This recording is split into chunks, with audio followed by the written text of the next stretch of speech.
What's going on, everybody? Please let me know if you can hear the sound okay. I'm actually using my wireless mic that I use with my camera, and I have it hooked up for the computer, and I've never done that before. So my test said it was working, but we'll see. So I'll just wait and let you guys can let me know in the chat if it's working okay, and then we'll get into the questions here from my hotel room in Dublin. It's been a great week in Ireland so far. Perfect. Thank you, Reese. So yeah, how's everybody doing tonight? I know it's a little early for our U.S. friends, but it's 9 p.m. here in Ireland. So I started this about as late as I could possibly do it and still be awake for it. So I think I've adjusted now to the jet lag and everything. I did something I don't normally do my first day here. I took a nap. And that's usually a big no-no if you're trying to adjust to jet lag, but I was so exhausted and I didn't hardly sleep on the plane. So I took a nap, and it's kind of thrown off my whole week. So I've been taking naps every day now. And yeah, it's 3 p.m. Central in the U.S., 4 p.m. back home for me. I spent the last couple of days in Belfast in Northern Ireland, and I actually flew into Dublin. Arrived in Dublin Monday morning, but then immediately took the train from Dublin up to Belfast. So I got back here to Dublin this morning. My train left Belfast at 7 a.m. and I got in here about 9:30, and then I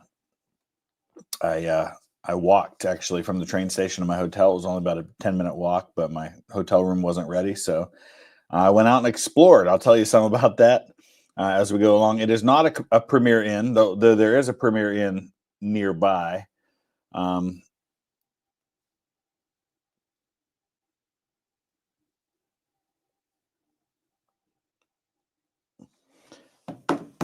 So I would love to go to Galway on this trip, but unfortunately, it's such a quick trip to Ireland that I have very little time to do much of anything. I was sandwiched in between two things I couldn't get out of on Sunday, on the past Sunday and this coming Sunday. So that basically meant I had to leave Sunday afternoon and I have to go home Saturday morning. Only gives me 5 nights in Ireland.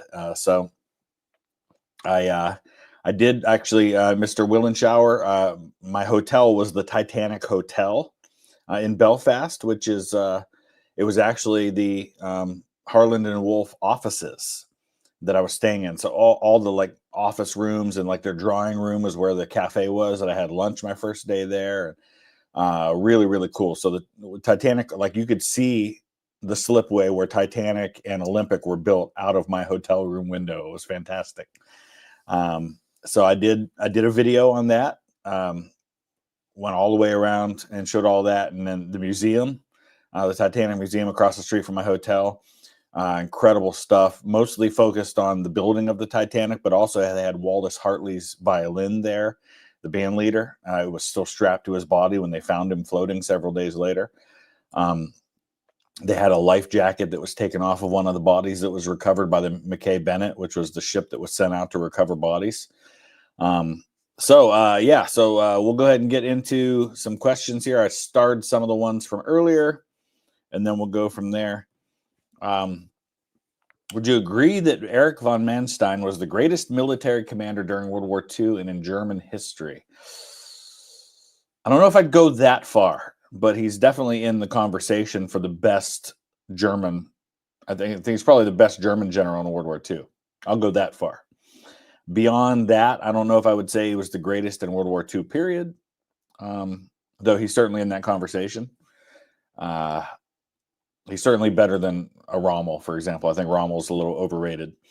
And overall in German history, I don't know, because I don't know enough about other German generals and other parts of history to be able to speak to that too well. Others could maybe speak to that better than I can. Any videos recorded around Remembrance Day for any channel? Unfortunately, I arrived here on Remembrance Day, and they don't really do too much of that in Northern Ireland. They do their remembrance, I think, in July, if I understand it right. So there wasn't really anything going on for me to record. And of course, obviously here now I'm in the Republic of Ireland and they don't recognize that either. So no, I didn't really do anything for this year. But I've done some stuff related to the poppies and telling the story. So my video that I did about John McCrae, who wrote In Flanders Fields, in that video, I also talked about how In Flanders Fields led to the poppy being used as the symbol of remembrance. So I told a little bit of that story, how that came about after the war. Lalo, like your content. Thank you for sharing your knowledge. I was wondering if, in your opinion, the American Civil War could have been avoided even after secession, only if the Union had been willing to let the South go and have independence, and that was never going to happen. Not with Lincoln as president, and not with any Republican as president for that matter. So no, I don't think it could have been avoided once secession happened, because there was no way that the South was going to come back willingly. Okay. So I've been trying to star some as we go along here. Did I enjoy Northern Ireland pub life? Best Guinness. So I actually was only in the one pub, which was for our meetup that we had last night. That was McHugh's. And that was really cool. It was great. Great experience. I think we had like 20 people show up for the meetup, which I was not expecting that many. Because when I did previous meetups, I did one in London and we had like 50 people show up for London. But I figured, okay, the UK's got like 50 million, England has like 50 million people in it. So I had to catch myself there, because I know Northern Ireland's the UK as well. And then we had about 15 come to Birmingham when I did one there. Those cities are both significantly larger than Belfast. And so I wasn't expecting that many to come to Belfast, but it was great. We had a great turnout and awesome time. I scheduled it from 6 to 8, but at 9:15 we were still going. A few people had to leave, but most of them were still there, and we were still talking. And finally they had to kick us out because they were shutting down the pub. So but we're doing it again tomorrow night here in Dublin, so hopefully it'll go just as well here in Dublin. When am I going to do a Shane Gillis reaction? Believe it or not, I'm actually not familiar with Shane Gillis, so I couldn't tell you the first thing about Shane Gillis, but I can check that out and see if that's something I would do a reaction to. Any chance you would ever do a video on Dutch history? Yeah, I definitely want to do some Dutch history. I want to get back to the Netherlands as well. I'm drinking some of my Fanta here.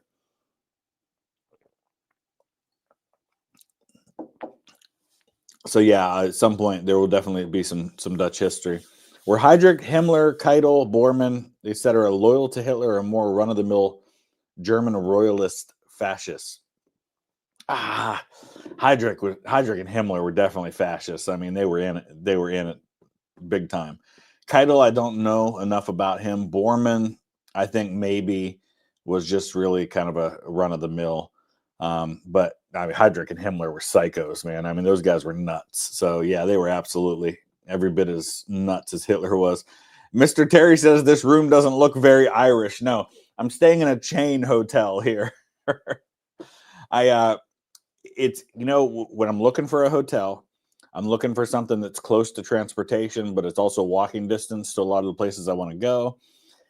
So I had to look for something that was close to the train station, but also close to the university, because I'm going to be doing an event at Trinity College tomorrow, and close to the pub that we're going to be doing things in. So all of that was kind of playing into what I chose. While you were there, can you look into what happened to Ivar the Boneless and his sons after he and the King of Dublin took Dunbarton? Yeah, I don't have any free time, unfortunately.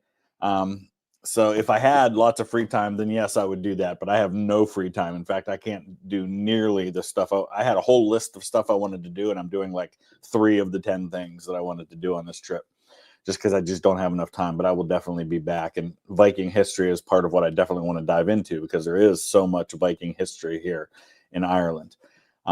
Tomorrow, I'm going to what they call Ireland's National Cemetery. It's got 1.6 million graves in it.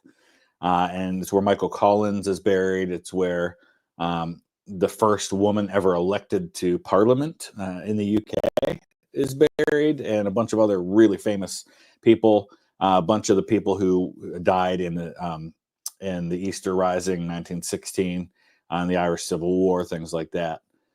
So I'll be doing a video on all of that. What's the most interesting thing you have learned so far being in Ireland? Oh, that's a great question. Um, let's see.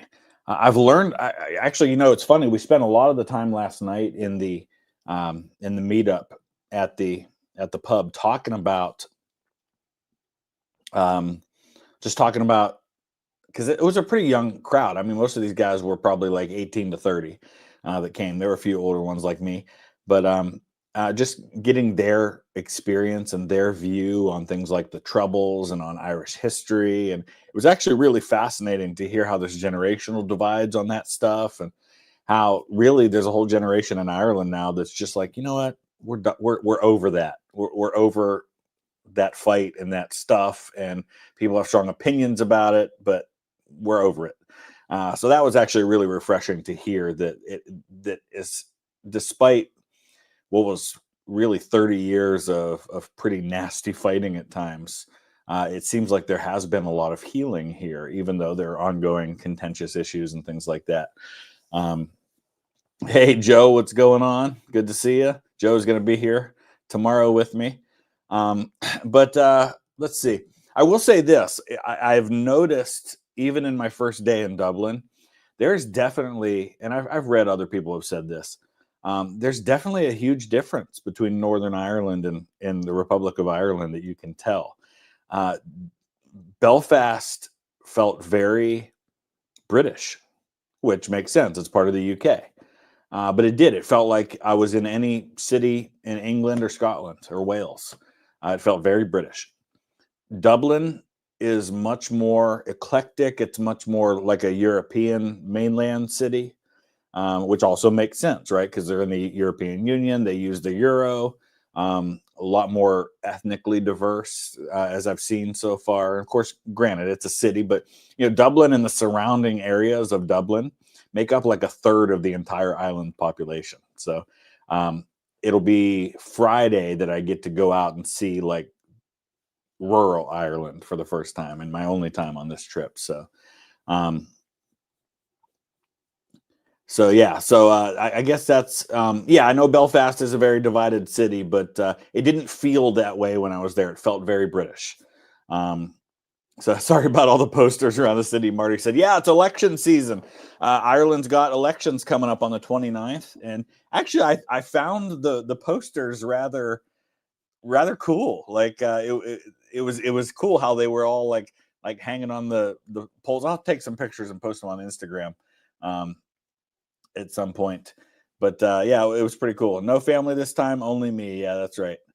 Um, so let's take a look. Some more questions here. So happy you came to visit us. You have to try a spice bag from a Chinese restaurant and garlic cheese chips from Supermax. Interesting. I ate at Nando's today. I mean, I tend to be a creature of habit, and once I discovered Nando's on my last trip over here, I love me some Nando's. So I had for lunch today. I had chicken breasts with the seasoned fries and the spicy rice. So it was really good. Yeah, this is great. Kicking you out of pub. Now a proud Irish person. Yeah, I was surprised it was like 9:15. Like I thought it was really early, but it was a Tuesday night, I guess. So, um, would I support a united Ireland? Not my fight. You know what I mean? I'm in no place to speak to that. I think that should be left to the Irish people. And it's not for me as an American to say what they should do one way or the other. If that's what people in Ireland want, then that's what they should get. From Canada, and you're curious if I ever heard of Terry Fox ran across the country to raise funds for cancer research. No, I haven't heard of him. That's interesting. I did see on the news today. I was flipping through the channels, and in between, because I usually watch. I love Police Interceptors. It's a show. It's kind of like Cops, but it's just guys like doing car chases and stuff and pulling people over. And in between watching Police Interceptors, they were showing some of the people that were receiving like knighthoods and things like that, investitures, and there were these three fathers whose young daughters had all taken their own lives, and they were given their investitures today, or whatever you call the medals that they got. I didn't even hear which ones it was, but I thought that was really cool, and I thought that was such an important thing that was being highlighted. These guys, what they do is they go and they walk, and they do like these really long walks to raise money for youth suicide prevention and things like that. Favorite king of Sweden, ranging from Eric the Victorious to Karl the 16th Gustav. I don't know nearly enough of the kings of Sweden, so I got to go with what I know and say Karl the 12th, Carolus Rex.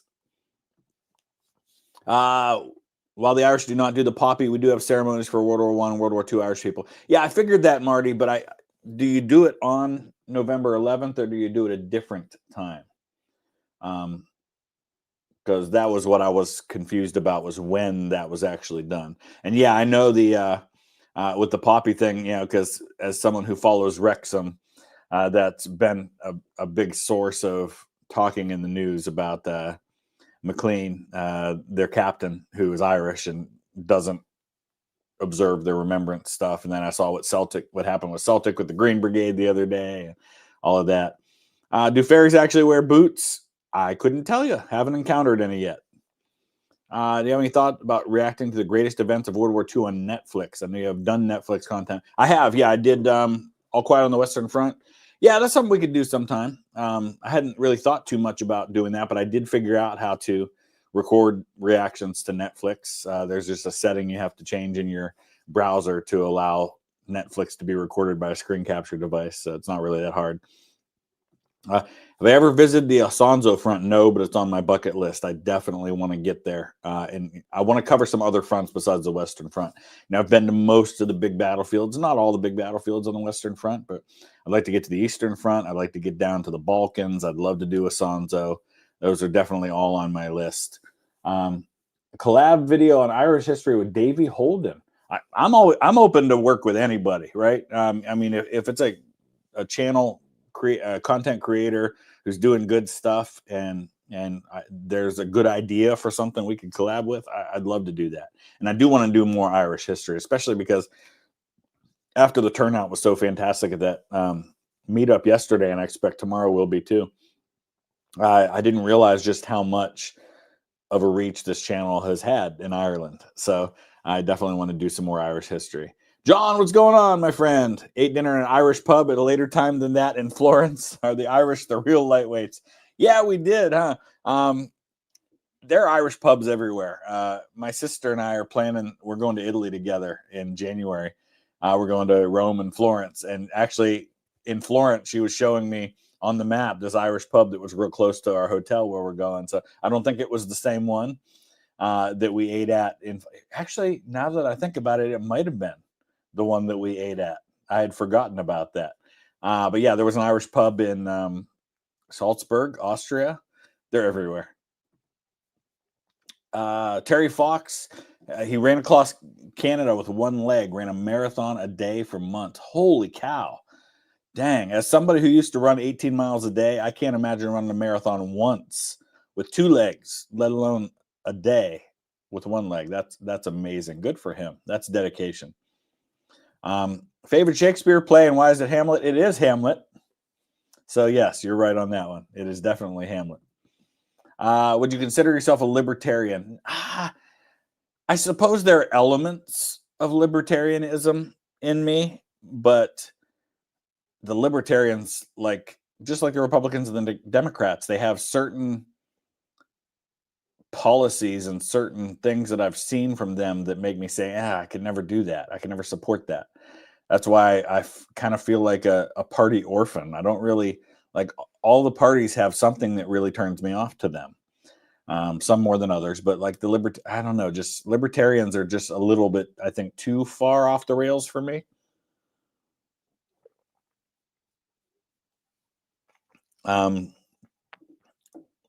So I encountered the Molly, what's her name now? Is it Molly Maguire statue today? That was interesting. Bull Moose party for life. Nice. Molly Malone, thank you, Brunk. The Molly Malone statue today. I was walking after I dropped off my bags here at the hotel. I was walking over to the cathedral. I also went to the Whitefriars Church to see the relics of Saint Valentine, and I knew about the Molly Malone statue, that it existed, but I didn't know anything else about it. I didn't realize that it was a relatively new statue, and that people rub her breasts for good luck, I guess. So when I walked by, this guy was there with his partner, his wife, his girlfriend, something older than me, and he was like rubbing the breasts, which were all shiny from being rubbed on this very ample bosomed statue. And then he like said, "Here, hand me your phone. You should do it." So I very uncomfortably put my hand on her breast, and they took a picture. So yeah. Oh, by the way, I should show this off before we get to some more questions. Let me see if I can find where it is.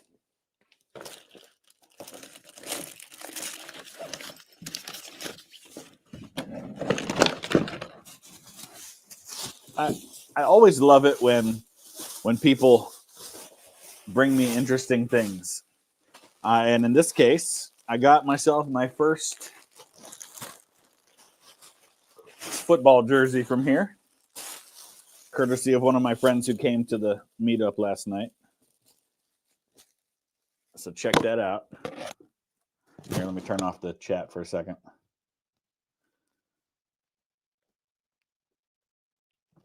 There we go. Check that out. Oh yeah, that's quality right there. Let you see a little closer. Yep. So that'll I'll be wearing that in an upcoming reaction when I do something on Irish history. I also, not Linfield, someone said. It is, in fact, Linfield. There was an Oxfam used bookstore in Belfast, and they had all these really great books for like £2.50 each.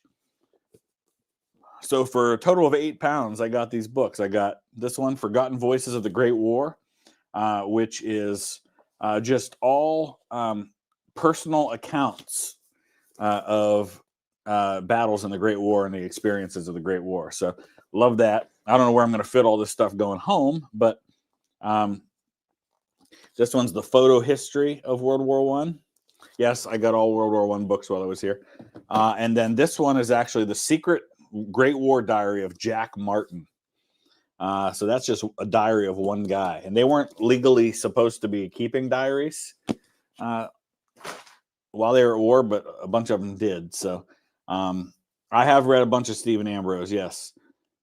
Okay, let's get back to some questions here. You need to watch Father Ted. It's a classic. Somebody was telling me about that yesterday, Father Ted, a classic Irish comedy about three priests who live on an island off the west coast of Ireland. Absolutely stupid, so funny. Sounds like it's right up my alley, and somebody recommended that to me yesterday during the meetup. Traveling to the Netherlands and Northwest Germany next month. Any recommendations? It depends on what you're into, like if there's a specific area of history. So when I was in the Netherlands and Northwest Germany, some of the places I went to, obviously a lot of the Market Garden sites associated with Operation Market Garden, World War II sites. There's a Soviet war cemetery in not real far outside of Amsterdam that I stopped at. That's pretty cool. These were guys that were hauled there as prisoners of war, and many of them were executed when they were done being used as slave labor. You could go to Dorn, which is where Kaiser Wilhelm II lived and is buried when he died. You could go in Northwest Germany, or in Western Germany, you've got Aachen that's there. And of course, that's where Charlemagne is buried, and they've got his throne and all that stuff. That was kind of his capital. You've got the Hurtgen Forest if you're into World War II there. So a lot of great stuff. Okay. Joe must be behind. He just said Molly Malone.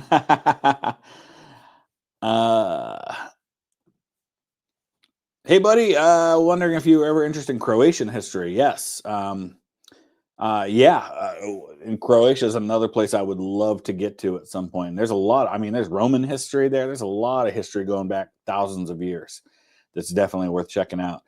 Today, speaking of going back thousands of years, today I went to the National Museum of Ireland, and they have like several National Museum of Irelands, but I went to the archaeological one. I actually just posted some pictures on Instagram from my visit there. Really, really cool stuff there.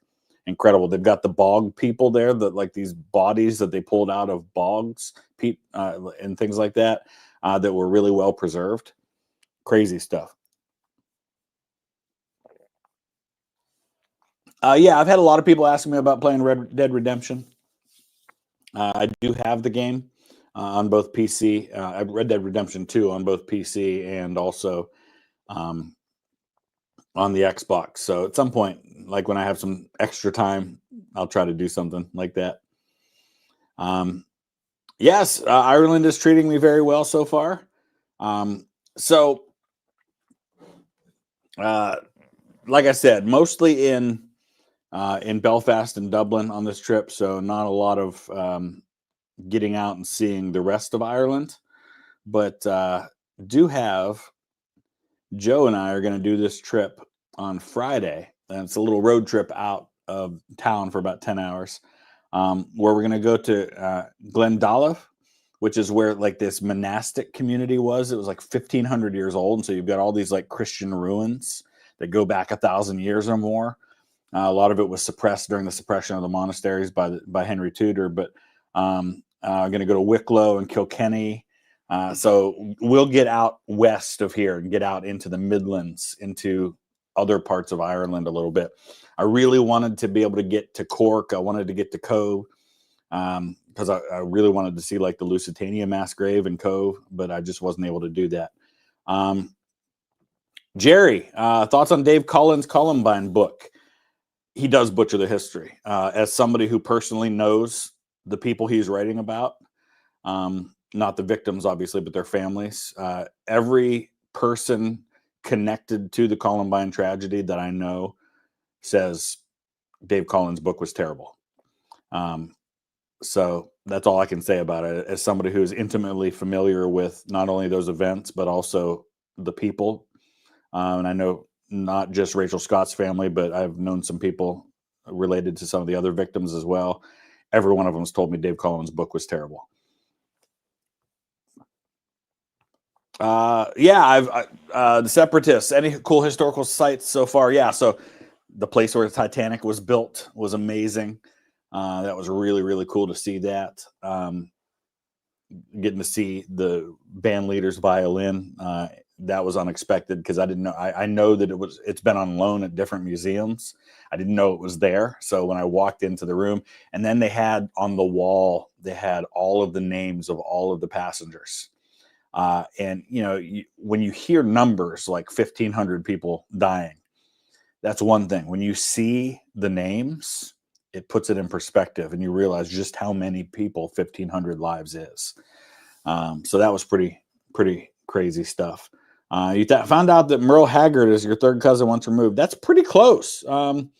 I mean, think of it this way: if you're first cousins, that means that your parents are siblings. If you're second cousins, that means your grandparents are siblings. If you're third cousins, that means your great grandparents are siblings. And if it's once removed, what that means is it's probably your great great grandparent and his great grandparent were brother and sister. So that's pretty close. Um, I wanted to visit Newgrange, but unfortunately, it was one of the things on my list that I'm not going to get to. Newgrange and also the battlefield at Boyne. Those were places I wanted to get to on this trip, but it's going to have to wait till the next one. I apologize for that. I've actually never heard it pronounced, and so I didn't know how to pronounce it because I haven't actually heard it pronounced by anybody. But I'll make sure that by the time I get there, if I do any videos from that site, which I'm planning to do a video at that site, I will have heard an Irish person pronounce it, and then I'll be able to get a little closer. Do I have an interest in the golden age of piracy? It's one of those areas of history that like I come and go into it, right? Like there are certain areas of history that I'm always interested in, and then there are other areas that I'll see a TV show or a documentary or something, and for a while I'll get really interested in. And that's one of those areas that I've had moments of interest in. As a Montenegrin, do you know anything about the history of Montenegro? Very little, only as it's connected to the Balkans in general. Unfortunately, I wish I knew more. Oh no! What? Oh, okay, interesting. I just got a notification somebody canceled for the Italy trip. Okay. Welcome to Ireland. Come visit Maynooth University. I saw somebody wearing a shirt with that university the other day. Interesting. I would love to get to those places, but unfortunately, I'm stuck here using public transportation because I'm not renting a car, and I just have such a short time. I feel like I needed like 3 weeks here, not 5 days. Glendalough. Okay, gotcha. Glendalough. Thank you, Adam. See you tomorrow. Have I ever seen Michael Collins or The Wind That Shakes the Barley? I saw Michael Collins a long time ago, and I'm going to his grave tomorrow. So yeah, I saw the one with, I think Liam Neeson played Michael Collins in the movie. A video where I rank all the Jack the Ripper possible suspects on a tier list. Actually, that's a really fascinating idea. I like that because I'm planning. I'm going to be flying back into London several times in the coming months, and I'm planning on doing a video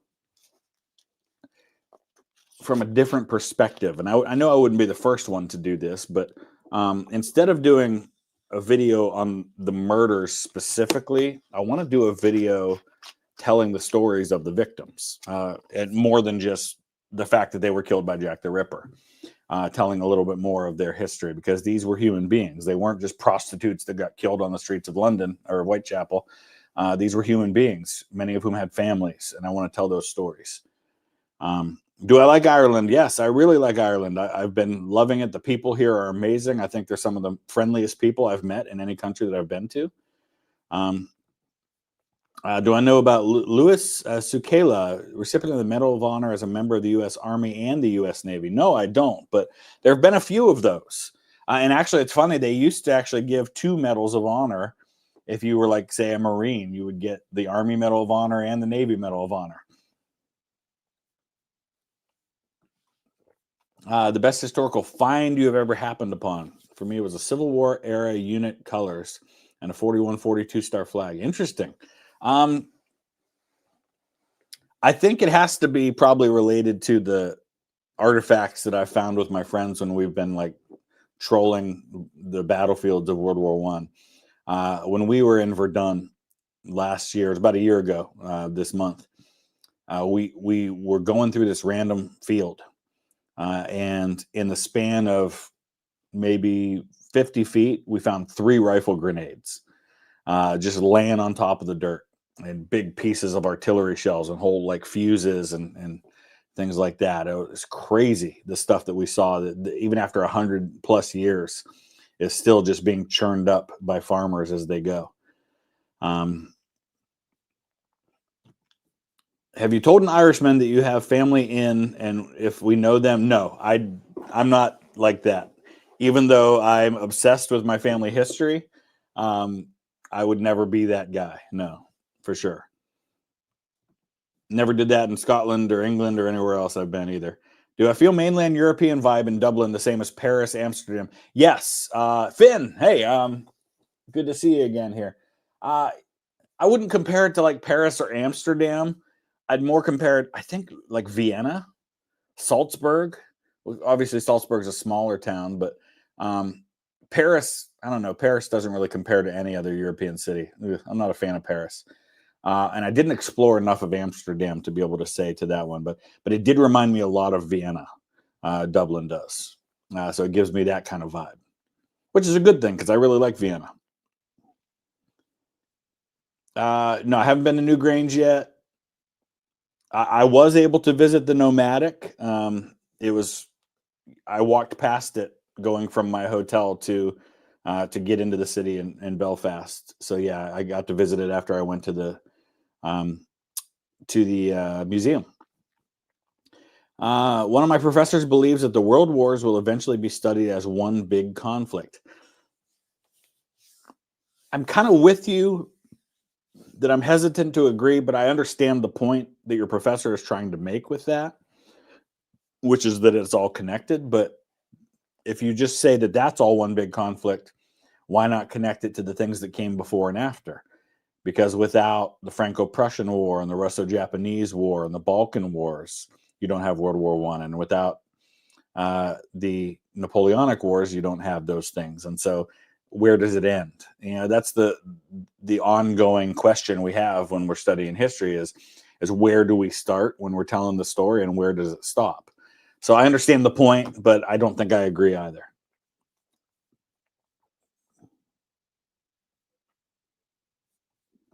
JT Shark, that's not new.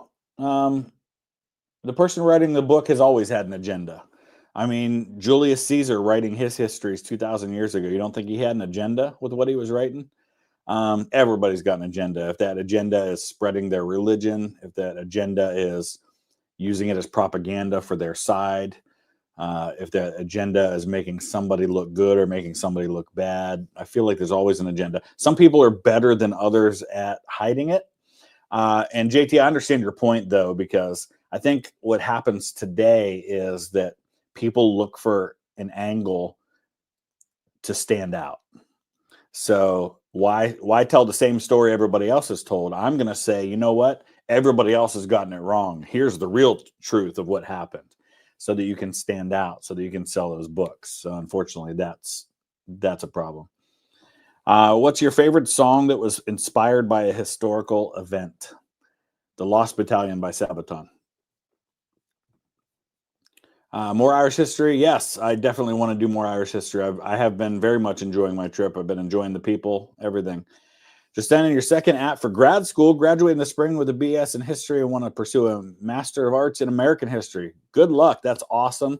What do you want to do with that? Like, what's your goal? Are you going to be a professor? Do you want to work in a museum? You know, archaeology? What's your plan?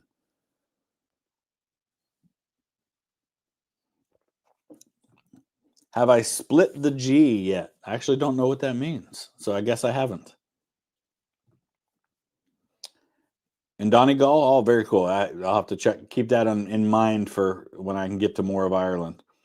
I have a favorite English monarch, prime minister. From Nottingham. Hey, very cool, Noah. My paternal side of my family is from Nottingham, from Edwin Stowe in Nottingham. But favorite English monarch, Edward III. Prime Minister, Pitt the Younger.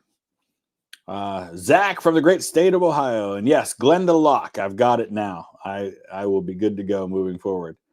So Professor What, I'm not doing a lot of videos from this trip, but I have a few. I'll have one about the building of the Titanic, where I show the site where it was built, show you some of the museum inside, talk a little bit about the history of it being built and everything like that. I had another video planned I was going to do, but I was unable to do it while I was in Belfast. Actually, two other videos that I couldn't do, had some personal stuff that came up that I had to deal with. But here I'm going to be doing a video at the cemetery tomorrow. That big one I was talking about earlier, talking about some of the famous graves there. And then I'll definitely do a video from that old monastic site, Glendalough, when we go there. So I would say at least 3 or 4 videos will be coming out of this. The Salty Historian. I'll have to check him out. I'm not familiar with that channel other than when people recommend it to me. Problem with piracy. That's a problem with a lot of history, isn't it? Depends on who's writing the story and what their agenda is. African-American man who traces lineage to Ireland. Not that uncommon, Victor. I think most African-Americans, if your heritage goes back at least to the Civil War in the South, good chance you've got some European ancestry. Your grandfather's grandfather was a mulatto house slave to an Irish man in Alabama. We match DNA. I hesitate to say it's cool because obviously it's not cool that your ancestor was enslaved.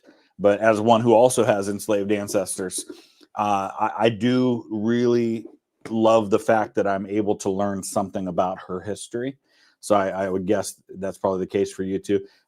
Being a descendant of enslaved people, it makes it really hard because it's so difficult to get back very far on your ancestry because they didn't really have records and identities the way that white people did.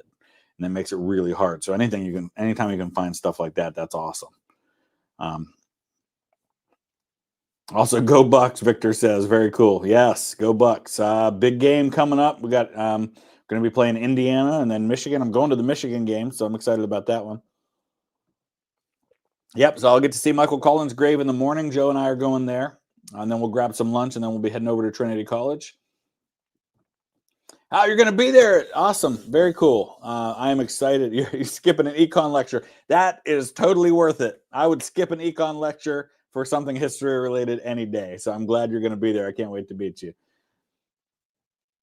What presidents pre-FDR do I think would have had the best chances to win more than 2 terms had they decided to run for more? Theodore Roosevelt, if he had run in the first place, would have technically only been a 2nd term, but instead of handing things over to Taft, he definitely could have. I think Grant, if he had run again in 1876, instead of waiting 4 years and then trying to run again, same thing, he probably could have won again. Thomas Jefferson probably could have run again and won.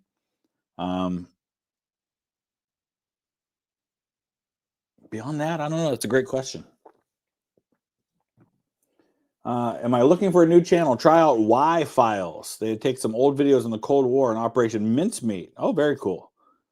Has a talking goldfish that makes jokes. Interesting. Do I know anything about the Luftwaffe bombing Dublin during World War II? I do not. It's interesting they would have bombed Dublin because Ireland was neutral during the Second World War, was it not? So if that happened, it seems like it wasn't a wise decision on their part. Curious what your thoughts are on Elwood's dog meat farm. I have no idea what that is, so I have no thoughts on it. What the best historical find you ever stumbled on? Oh, yeah, we already talked about that. What do you think the biggest impact on the U.S. would have been had the Barbary pirates not sunk the ship carrying the meter and kg? So that's interesting. So what he's talking about is the theory that prevented the United States from adopting the metric system. It's possible, and if that was the case, I don't know if it would have affected anything long term. But it's an interesting what if to talk about. I know it's one of those what ifs that people love to talk about. How do I feel about Matt Gaetz was nominated for Attorney General? That's the first I'm hearing of that. I'd heard about most of Trump's people that he has been nominating for positions. I've been like, oh, that's not bad. Matt Gaetz, I don't like that guy at all. Oh, I'm not surprised, but that's the first of the nominations I've heard about that has me shaking my head a little bit because I just don't care for Matt Gaetz. Never have. Have I told an Irishman that I have oh yeah, no, I have definitely not done that. Who's my favorite Irish musician or group? Van Morrison is yours. I used to do Brown Eyed Girl when I performed, when I would do acoustic shows at like wineries and coffee houses and stuff like that. Brown Eyed Girl was always one of the songs that I always did, so that's a good one. U2 for me, though. Love U2. Favorite period in history: American Civil War, World War I, and British medieval history. To the Lys, to La Lys, I guess. I mean, because in France it's pronounced Lys. To see the Portuguese battlefield. Yes, I do want to get there for sure. Would I go mudlarking on the Thames? Oh, are you? So is that like when people, like when the tide goes out and people go and they like find all kinds of artifacts and stuff? That would be really, really fun to do. You the goat. I appreciate that. Cool to see you back in Europe. I'm going to be here a lot moving forward. Twice. I'm going to be in Europe twice in January. Once in March, only briefly though, on my way to Egypt. And twice in April. So yeah. You despise the movie Argo and how badly they screwed up the actual history. Yeah, I get that a lot from people. When everyone involved in the actual event says you got it wrong, you might want to admit you screwed up. Yeah, that's fair. It's weird. I seem to be getting a lot of repeats of these. Maybe it's just because I didn't click on them the first time. Tell a Scottish person you're a descendant of James IV. They'll be like, who? I am, in fact, a descendant of James IV. What rural part? So on this trip, we're only going to Glendalough and Kilkenny and Wicklow. So it's not real rural, but it's at least getting out of the city. I definitely at some point I want to get to like Galway and go to the cliffs of Moher and things like that. It's just not happening on this trip, unfortunately. I have played the game Verdun a little bit, not a lot. Joshua, you won't make it tomorrow, but I wanted to say you're a big fan. I appreciate that. Thank you. Sorry you can't make it. Yeah, John, absolutely. I love doing these meetups. It's a little tiny sliver of a way for me to just say thank you to people by having a chance. But not just that. I really enjoyed it. Like last night, we had a blast. 20 of us sitting around in the corner of a pub in Belfast, talking about Ireland, talking about football, talking about rugby, talking about history. It was great. We had a blast. So I definitely do love that, and I want to do more of that. Pittsburgh's a great place to do that. I've got some stuff I want to do in Pittsburgh anyway. I want to come down and do a video for Stories of the Civil War in Allegheny Cemetery, because there's a whole bunch of Civil War connected people that are buried there. I'm sure they've been studied as one big conflict. Yeah, that's certainly one angle through or lens through which you can look at it for sure. There's too much here. You need to come back. Yes, I will definitely be back for sure. Too much of our history is tragic. Yeah, unfortunately, I mean, a lot of history is that way, right? But Ireland, I think, probably has more of it than many places in terms of tragic. But yeah, I mean, even like tomorrow, telling the story of like Daniel O'Connell. I don't think a lot of people realize that in a country that I know in America, when people think of Ireland, they think Catholic because they think of people like JFK or Joe Biden who are Irish Catholics. And so much of the people of Irish heritage in America are Catholic, but they don't realize that 200 years ago, it was illegal to practice your Catholic faith openly in Ireland. And so people like Daniel O'Connell changed that. So that's why there's a huge monument. That's why that cemetery exists that we're going to tomorrow, is because he wanted a place where Irish Catholics could actually have a funeral mass said openly for their burial, and they weren't able to do that at that time. And it's crazy to think that 200 years ago that was the case. But those are the kinds of stories that are worth telling. Like you said, a person like him is a light in the darkness, and people who bring lights and shine them on what needs to change. That's good.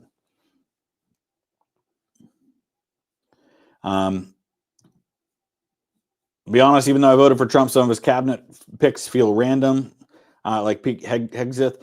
Yeah, that's not as crazy as you might think, though. I mean, when you think about some of the people who've been Secretary of Defense who really are just political picks in general because they have had some political career, like Dick Cheney, or Don Rumsfeld, these were guys that were White House chiefs of staff. So at least in this case, it's a guy that's got a military background and has worked with veterans organizations. So he's not the worst pick I've ever heard for that position, honestly.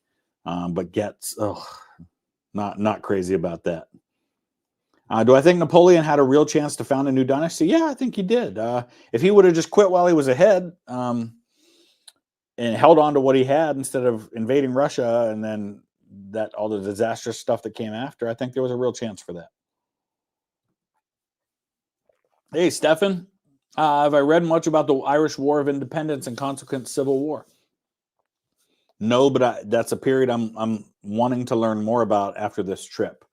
I only know, I know about the Easter Rising, and I know a little bit about 1922 and the Civil War that happened, but not nearly enough. And having been here now, it definitely has gotten me interested in wanting to learn more before I come back and visit again. I definitely want to come to Cork for sure.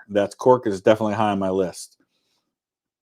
Have you seen the History Guys video, the day the gauge changed, about the 1886 change of railway width? I have not seen it, but unfortunately, the History Guy and I have a history, so to speak, that makes it unlikely that I will be doing a reaction to him anytime soon. And I'm not necessarily like saying anything negative about him. It's complicated, let's say. Some serious slabbering was going on in McHugh's bar on Tuesday. Not from me. I had a Guinness and 2 Irish whiskeys. They were all fantastic. Have I ever lost friends due to political beliefs in any election? No, I haven't. Because at least for my part, I don't let that happen. As much as I don't like Thomas Jefferson, I think it was Jefferson who said something to the effect of, "I've never considered, a political belief to be a good reason for withdrawing from a friend," something to that effect. And I agree 100% with that. I've had some strong political debates with people that are friends of mine that I care about and that care about me. And thankfully, we did not allow even our very strong opinions on those things to keep us from being friends. And I think it hopefully should always be that way. Yeah. So yeah, honestly, I've never had that happen, thankfully. No, I'm not. Nome's not the worst pick either. It's actually pretty common to pick a governor for Department of Homeland Security. So I wasn't like, a governor translates pretty good to a department head for something like that. So, I mean, if you personally don't like Kristi Noem, that's fine. But as far as qualifications go, she's perfectly qualified for the position. The flipping of the two-part, well, as I said, no, it didn't happen. I've explained this many times, and actually I just did a recent video about the party systems that we've been going through, and we're going through one now. It's not a flip. It's not that in 1920 people who were Democrats are Republicans now, and the people who are Republicans are Democrats now. That's just not how it works. It's a constant changing of the electorate based on differing positions. It'll change again. I mean, where I live in Ohio, in 80 years of presidential elections, was 20% or more in favor of the Democrats, like 60-40, 70-30 for the Democrats. As recently as Barack Obama in 2012, the county that I grew up in was 60-40 for the Democrats and had been in every election. It started shifting with Trump. And now in this election this year, it was 60-40 in favor of Trump. In the span of 8 years, well, of 12 years, it's been a 40-point flip. And it doesn't seem like it's going to change. And it wasn't just Trump. It's Republicans as a whole.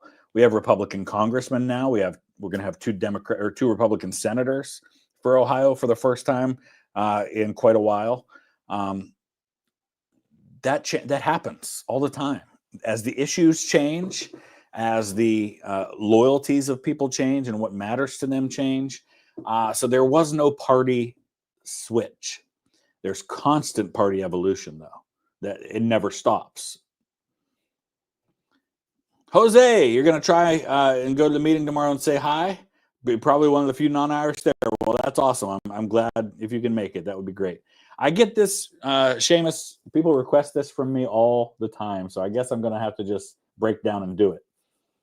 Jeremy Clarkson's Victoria Cross are the greatest rate of all.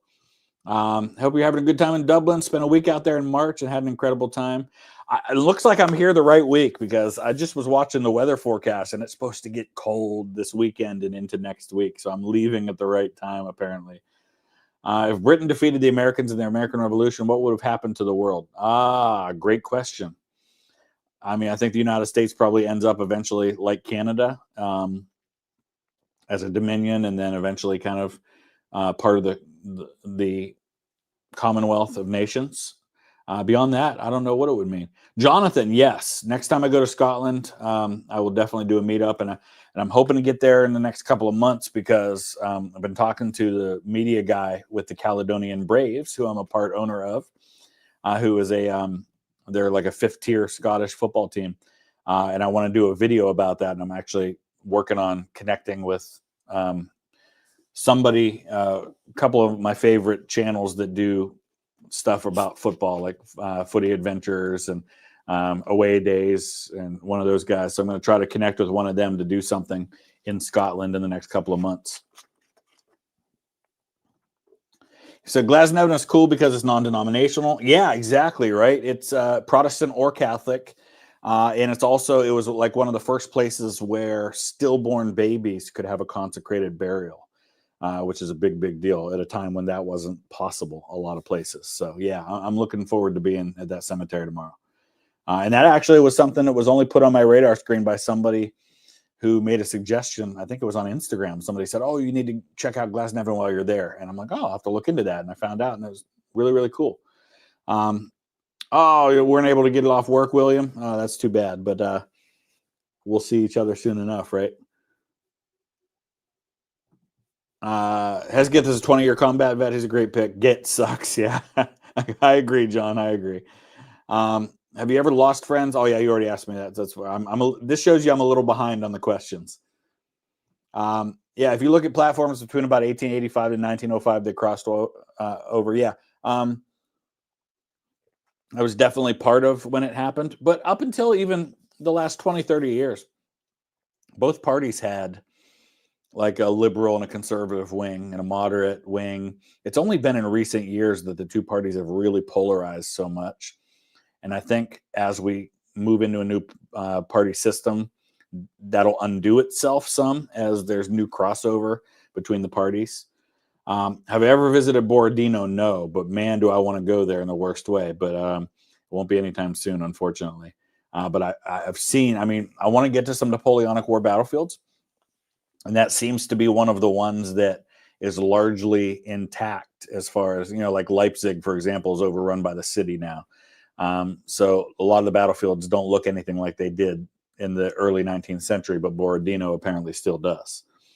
President Trump hands over the FIFA World Cup trophy to Cristiano Ronaldo and Lionel Messi at East Rutherford on July 19th, 2026. We will be there. Why would he hand it over? I don't think it's going to be one of those two. I don't think it's going to be Portugal or Argentina this time. But we'll see. It'll be interesting. Justin, ni hao. Top of the morning from China.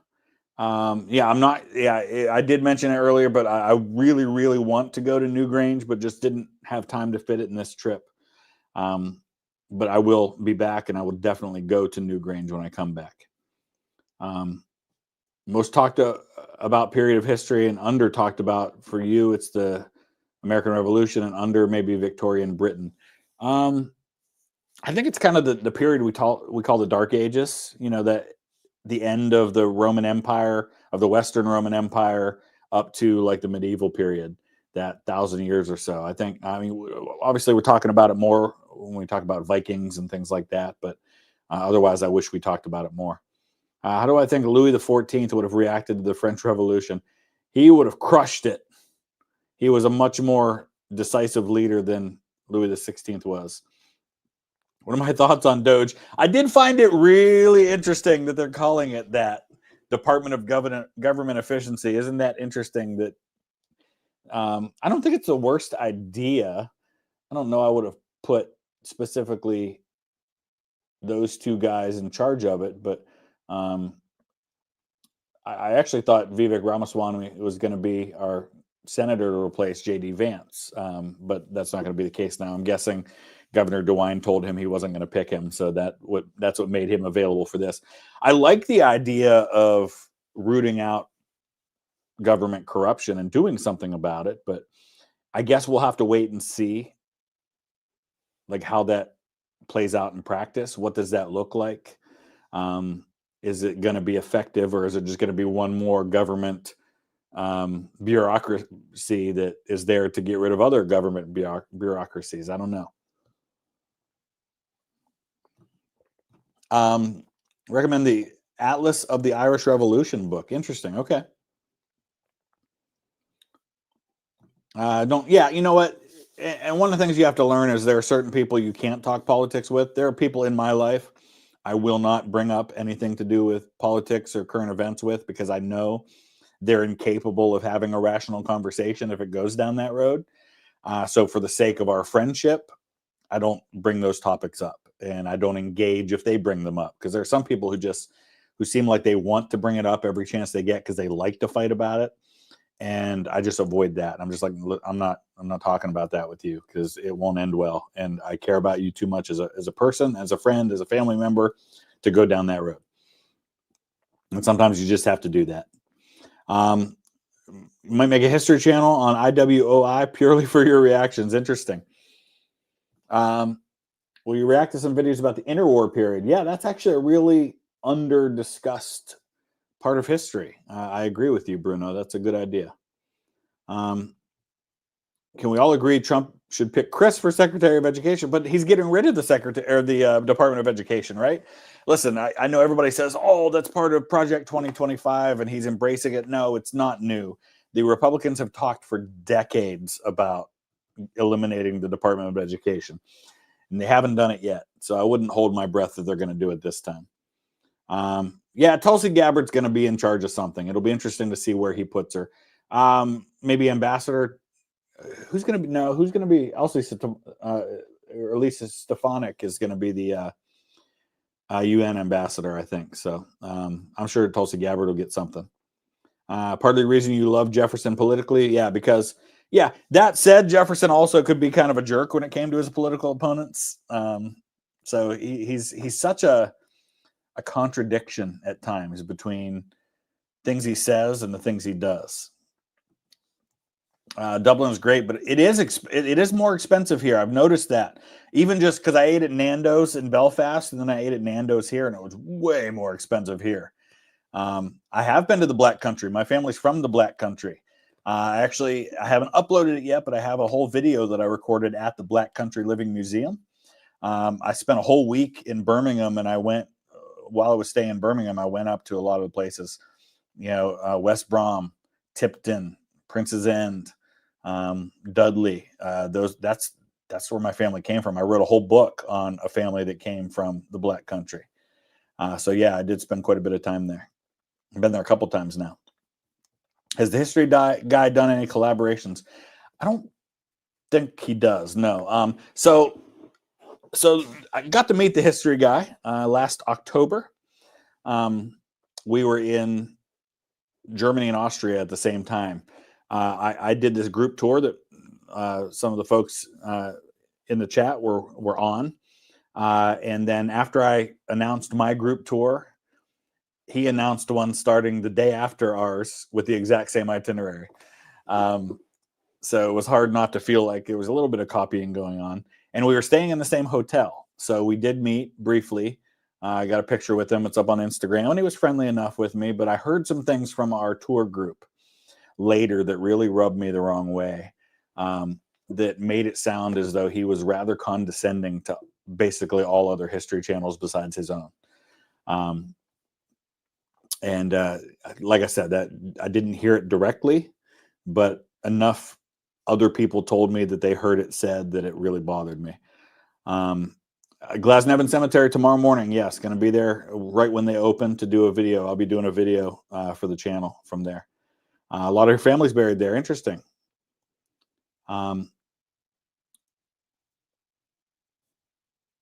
Without getting too political, do you think the American world is ready for all the pardons and firings that will happen? Honestly, it happens every time. I mean, it's going to happen more with Trump than usual.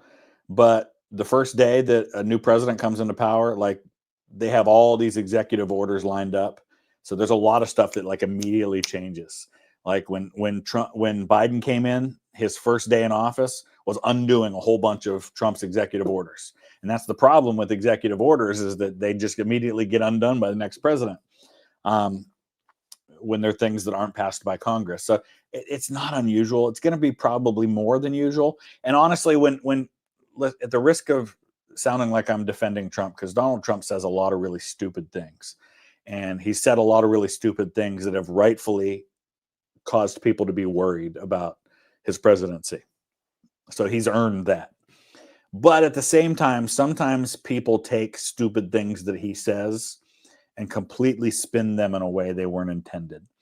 So, for example, everybody talks about how Trump said he was going to be a dictator for a day. But if you listen to the entire context in which he said that, he was specifically talking about executive orders. And in that way, presidents do have a certain degree of dictatorial power. Because with executive orders, there are certain things they can do all by themselves, without Congress, without the courts, without anybody. They just sign, and that's it. And that's what he was talking about. That's specifically what he said in the context of that. So when he said for the first 24 hours, be a dictator, he was talking about the executive orders, which every president does that. So Tulsi is DNI. Okay. National intelligence. Okay. Is that confirmed? Oh, okay. So yeah, several people are saying that. Okay. That makes sense. Woodrow Wilson, you know who my least favorite president is. Do I think the USA will ever someone who isn't Democrat or Republican? We came close in 92. I think some things would have to change about how we vote for that to happen. There's just too much money and too much power in the two parties right now, unfortunately. Yes, Christian, I did see that Bucks County went for Trump for the first time since 1988. I mean, look at Michigan. Michigan was never a state that was really in play. Michigan and Pennsylvania are both states that have suddenly become in play, at least for Trump. I mean, we're going to have to wait and see in 4 years when Trump's no longer on the ballot. Do these changes carry over to another, like if it's J.D. Vance? And I assume it'll probably be J.D. Vance will be the nominee in 4 years. Will he have the same ability to carry states like Michigan and Pennsylvania that Trump did? It's going to be interesting to see.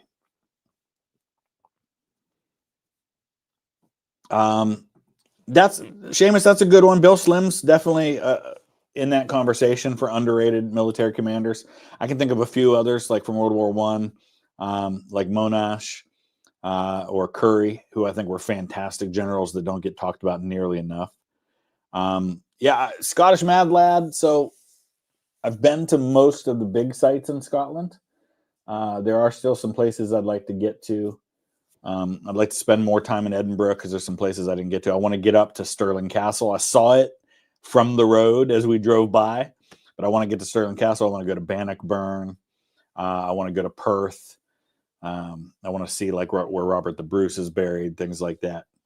So there's still a lot. When's the last time California and Texas voted the same guy in an election? It's got to be Reagan. So 88 or 84. I don't think Bush won California in 1988. Oh, no, Bush did win it in 1988. So, yeah, it would have been George H.W. Bush in 1988. Won California and Texas.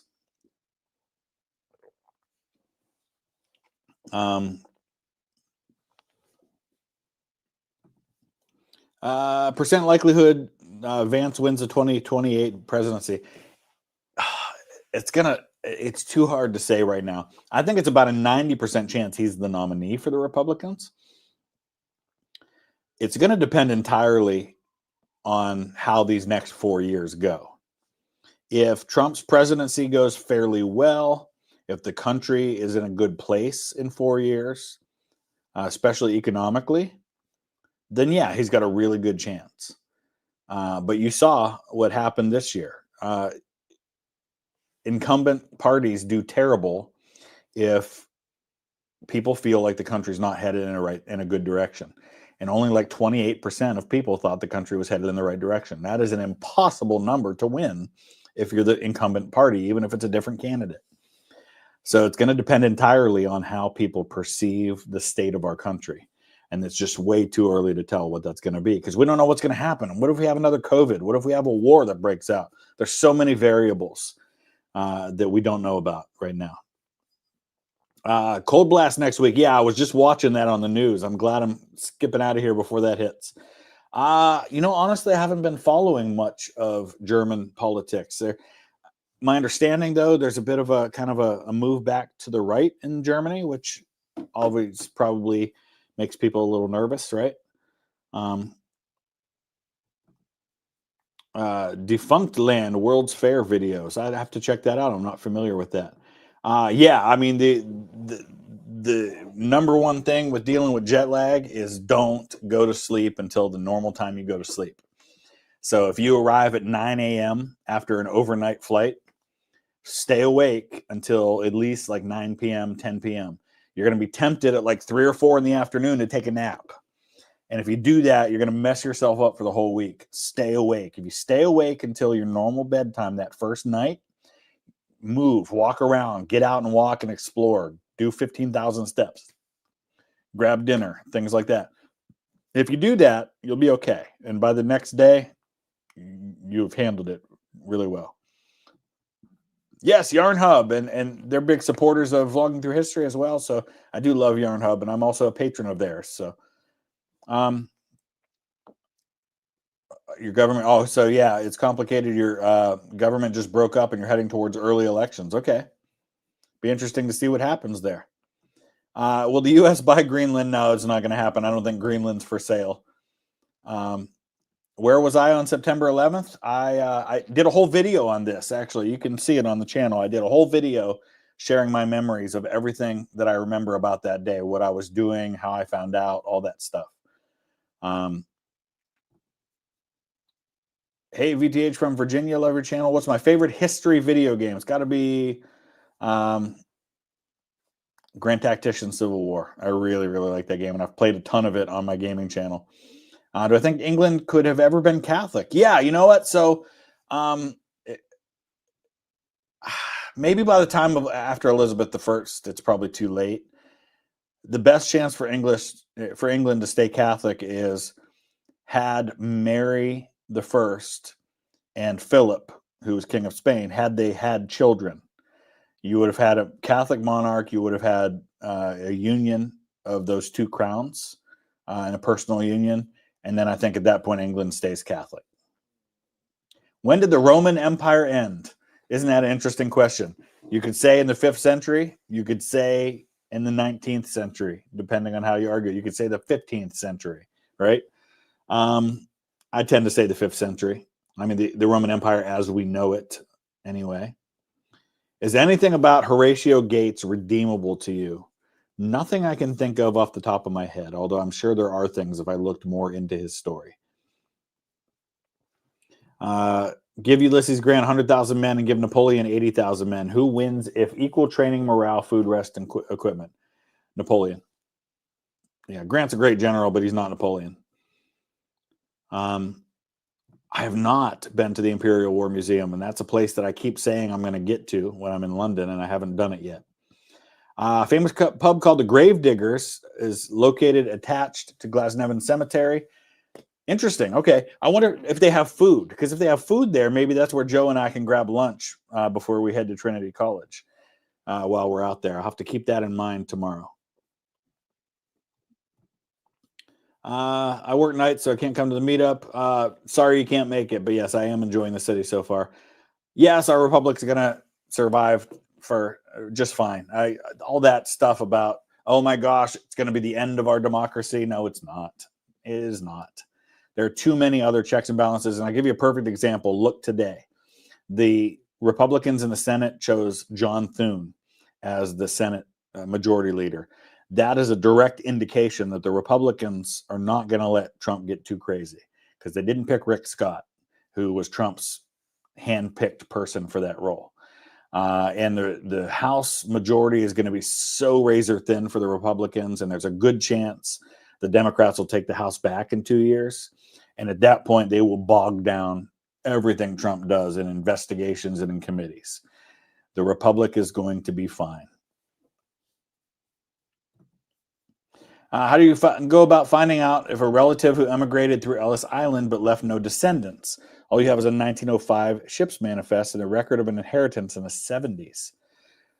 I mean, look for them in the census records. Once you can look for them in the census records, then you can figure out where they are, where they're living in 1910, 1920, 1930, 1940, 1950 in the census records. Look for marriage records, look for burials, any of that stuff. There's a lot of records that they should show up in. What's your actually website? I don't have a website. Defunct Lands World Fair videos. I will check those out at some point. If ancient Rome had survived, is it possible we could actually be more technologically advanced today? Yes, I have argued that myself. I think that's certainly possible. Hey, in Galway, I was hoping to make it out to Galway on this trip, just didn't have time. But I want to do like a Galway, Cliffs of Moher trip at some point when I'm out here. I definitely want to visit New Zealand. That's really high on my bucket list. That'll be a whole different level of dealing with jet lag when that happens. Hey, Marcel, what's going on? Spent the spring semester in Ireland, and I think you slept 9 separate nights in the Dublin airport. Dang, dude, that's crazy.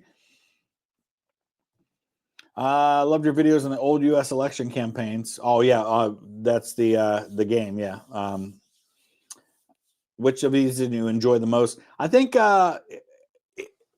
realistic or not, yeah, it's fairly realistic. What I love about it is that it allows you to learn about the issues that mattered, and more importantly, how the side you choose on those issues impacts your ability to win the election.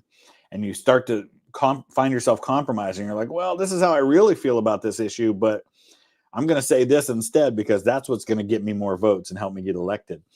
And you start to realize how easily that happens with real politicians.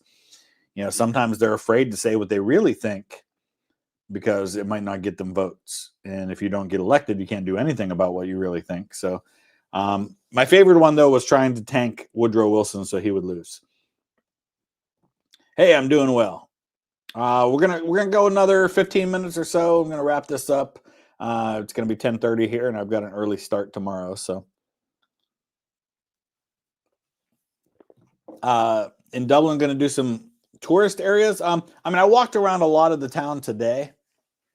I am gonna go over to Grafton Street some point if I get time, but I don't know how much time I'm gonna have because tomorrow is a pretty full day already. And then Friday, I'm actually gonna be not in Dublin. So. And then Saturday morning, I fly home. Sorry you missed me in Belfast. Yeah, I'm sorry too. From the Glens of Antrim. Mother was a McQuillan, the clan who previously. Oh, interesting. Very cool. Favorite Roman emperor.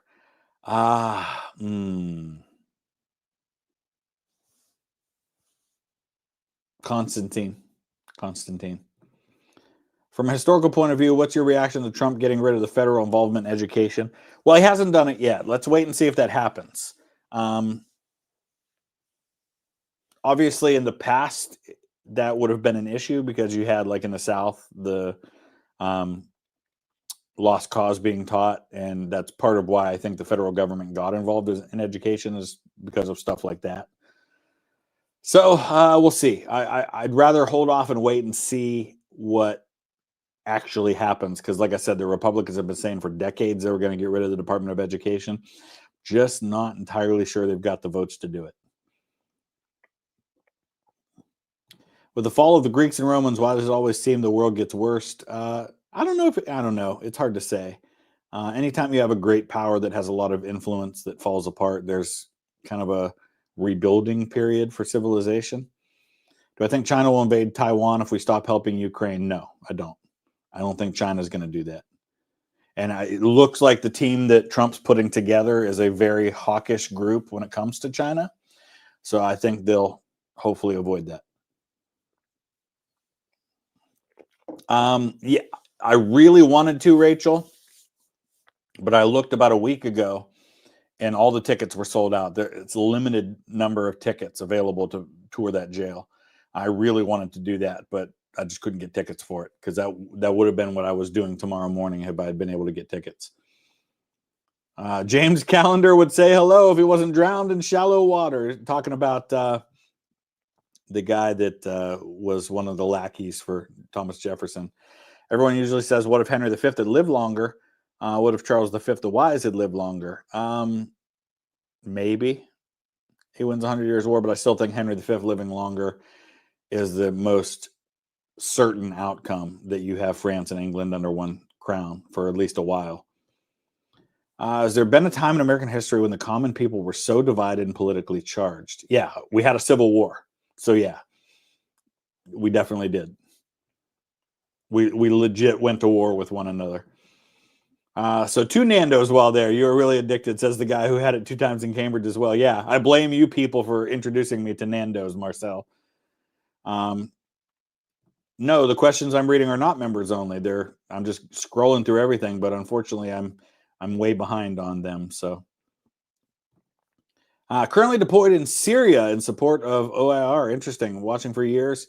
Thank you, and be safe. Please be safe over there as best as you can, right? What do I think of Historic Civils? I love it. He shows that good research and good information is more important to people than being slick with your presentation style, right? He draws a bunch of blocks that move around, and it's fantastic because the information is really good. So I think he's great. I really like him. I had a pint of Guinness last night in Belfast, and I will definitely have another one tomorrow night here in Dublin.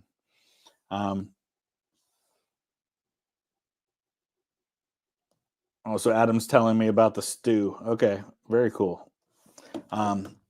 Yeah, so I love Guinness. I drink Guinness back home, and everybody told me it was better in Ireland. So I think our history is so underrated, even the Easter Rising or the 1799 rebellions. Yeah. I want to go to Cobh, and I want to see a lot of things down there. So much history here that I want to get into that I haven't yet. Visigoths or Ostrogoths? Visigoths. Actually, video coming out tomorrow where we talk a little bit about the Visigoths. So since you guys are in the stream, I can tell you that tomorrow's reaction video that I recorded last week is on the Reconquista. So talks a little about the Visigoths in that. Yeah, it's pretty normal, honestly. Doing any videos on Mexican history? Yes, I would like to do some more Mexican history videos for sure. And thank you for that.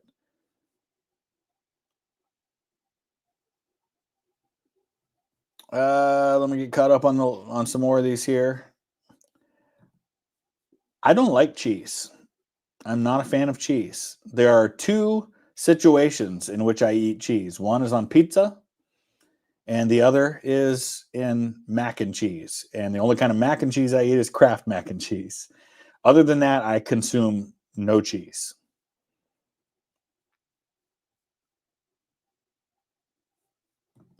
Didn't realize you were a West Brom fan. Might have to unsubscribe. Sorry about that. Martin, what's going on, Martin? It's good to see you. What was my daughter's thoughts on the election? So, John, it was interesting because a couple of days before the election, we had a conversation, and she was pretty worried about what could happen. Like she had a lot of fear about what if Trump wins, like, is it the end of the world kind of thing. And I talked through a lot of that with her.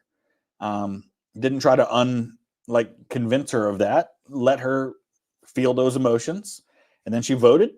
And we were watching the results, and she honestly was like cool with it. Like she didn't freak out. She didn't get upset. She just kind of moved on with her life. So she handled it very maturely, I thought. Because it can be a frustrating thing to be 18 years old voting for the first, or 19 years old voting for the first time, and the person you voted for lost, and you're not at all a fan of the person that won. So I would have understood if she was more upset than she was, but she handled it pretty well. So thank you, Marty. Do I think the House and Senate will work well, or the same infighting? Yeah, I'm worried about that, especially with the House. I think the Senate will be pretty smooth. John Thune will get a handle on that. The House is nuts. The one good thing about Matt Gaetz